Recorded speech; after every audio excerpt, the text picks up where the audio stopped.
రండి brother, have you seat.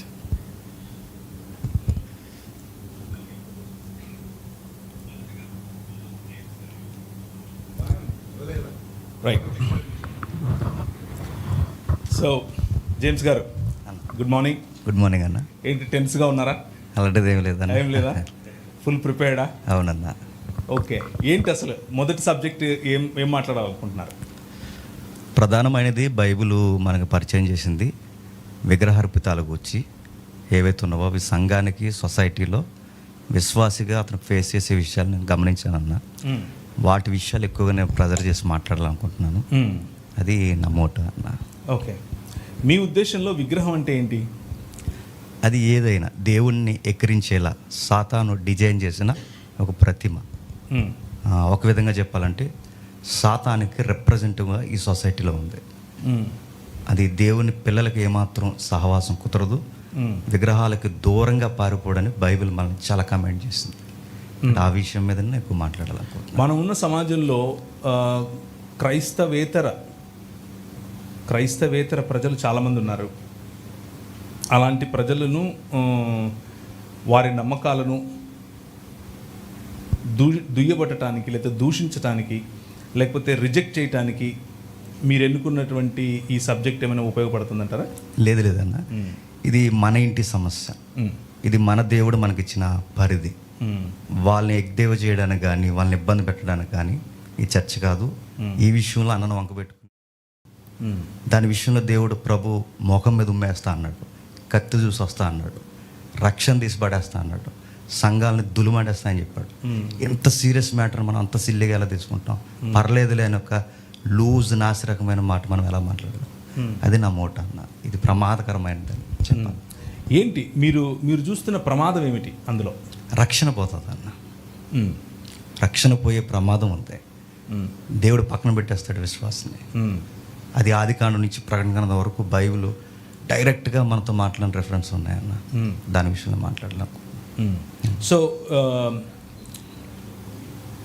బలహీనులైనటువంటి వారిని, బలహీనులైన మీ సహోదరుల్ని గెలుచుకోవటం కోసం ఈ చిన్న కాంప్రమైజ్ వల్ల మీకు నష్టం వచ్చేదేంటి? అంటే నా కాంప్రమైజ్ని బట్టో, నా నీతిని బట్టో, నా లాజిక్ని బట్టో నేను విశ్వాసం రక్షించలేనన్నా.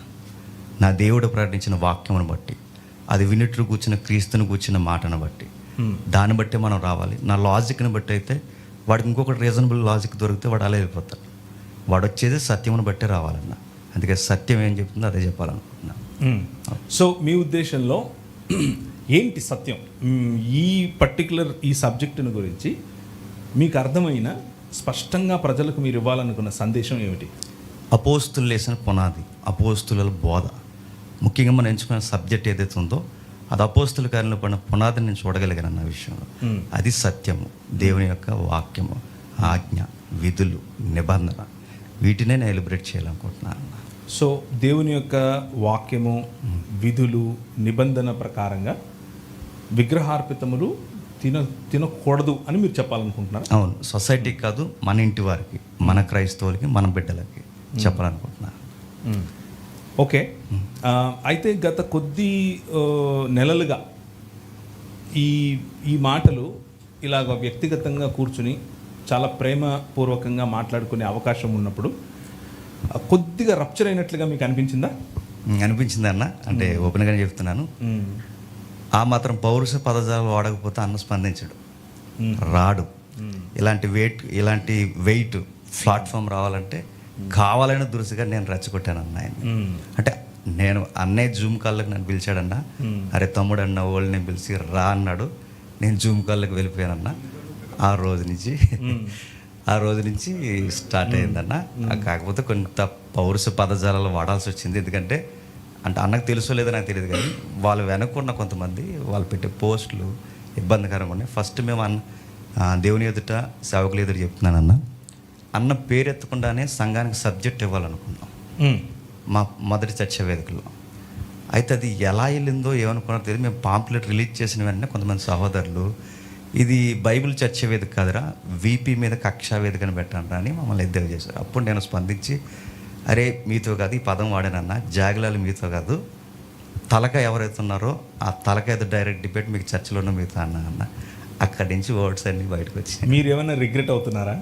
అంటే ఆ రికార్డ్ అయిన తర్వాత అనిపించదు అన్న, ఈ వర్డ్ ఎలా రిసీవ్ చేసుకుంటాడో, మదన పడతాడేమో శ్రీనివాస్ అన్నతో అంటే మీకున్న పరిచయం, మీరు ఇంతకు ముందు చాలా చాలా కలిసి తిరిగారు, అనిపించింది. సంబంధం ఉంది. కొంచెం నాకు మనసుకు అనిపించింది.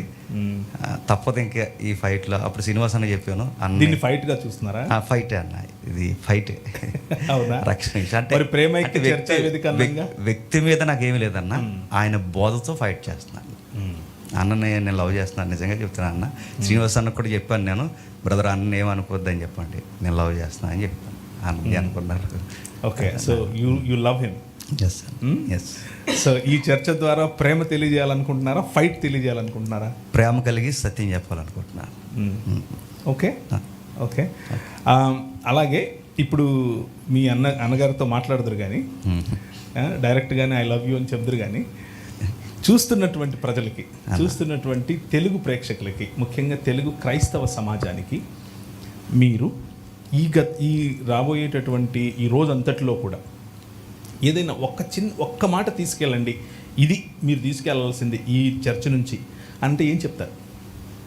మన బైబిల్ ఏదైతే పరిధులు గీస్తుందో ఆ పరిధులు దాటిపోవద్దు, ఇది రక్షణ విషయం అని ఇది తెలుసుకుని ఇక్కడి నుంచి అన్నైనా ఎవరైనా వెళ్ళాలని నేను కోరుకుంటున్నాను. సో ప్రేక్షకులకు సరే, మీ డైరెక్ట్గా మీరు విజయప్రసాద్ రెడ్డి గారికి ఏం చెప్పాలనుకుంటున్నారు? నాతో పాటు నిత్యత్వంలో ఉండాలని కోరుకుంటున్నాను.